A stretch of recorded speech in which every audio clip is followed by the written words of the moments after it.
ඇයි? මොකටද සල්ලි?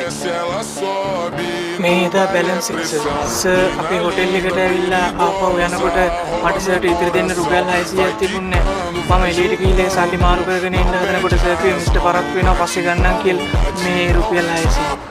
මං ඔය රූමයක් අතර ඉන්නේ නැහැ. එහෙනම් සර්ට නියුන් සහෝදරයෙක් ඉන්නවද? මෙයාට නෙමෙයි.